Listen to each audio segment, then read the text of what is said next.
Channel. ఈరోజు ఈ వీడియోలో 13 ఇయర్స్, 14 ఇయర్స్ బేబీకి లంగా ఓణి మీద హాఫ్ బ్లౌజ్ డిజైన్ ఎలా డిజైన్ చేసుకోవాలి అనేది షేర్ చేస్తున్నాను.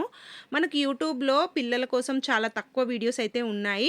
సో, పిల్లల కోసం ఎవరైనా స్టిచ్ చేయాలి అనుకుంటే నా ఛానల్‌ని అయితే ఒకసారి విజిట్ అవ్వండి. ఫ్రంట్ ప్రిన్సెస్ కట్‌తోని స్టిచ్ చేశాను. బ్యాక్ అయితే బోట్ నెక్‌తోని నెక్ ప్యాటర్న్ అయితే పెట్టాను. ఇంకా ఫ్రంట్ విషయానికొస్తే బోట్ నెక్ పెట్టకుండా డీప్ నెక్ పెట్టాను.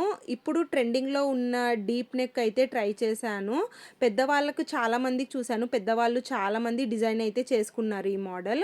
సో, పిల్లలకి ఎందుకు ట్రై చేయకూడదు అనేసి మా పాపకైతే ట్రై చేశాను. యూట్యూబ్‌లో ఫుల్ వీడియో అనేది పోస్ట్ చేశాను. ఒకసారి ఛానల్‌ని అయితే విజిట్ అవ్వండి. వీడియో చెక్ చేసిన తర్వాత నచ్చితే గనుక సబ్స్క్రైబ్ అయితే చేసుకోండి. ఇన్‌స్టాగ్రామ్‌లో చూస్తున్న వాళ్ళైతే మన పేజ్‌ని ఫాలో అవ్వండి. షార్ట్ వీడియోస్ అయితే పెడుతుంటాను. ఇన్ కేస్ మీకు లాంగ్ వీడియోస్, స్టిచ్చింగ్ వీడియోస్ కావాలి అంటే ఒకసారి యూట్యూబ్ ఛానల్‌ని అయితే విజిట్ అవ్వండి. ఏమైనా డౌట్స్ ఉంటే కనుక కామెంట్ సెక్షన్‌లో కామెంట్ చేయండి. వీడియో ఎండింగ్ వరకు చూశారు కదా, లైక్ చేసి వెళ్ళండి. ఈ లంగా ఓణిని నేను మీషోలో తీసుకున్న శారీతోనైతే కస్టమైజ్ చేశాను. జస్ట్ 980 రూపీస్‌లో. ఫుల్ వీడియో అనేది కింద ట్యాగ్ చేశాను, చూసేయండి.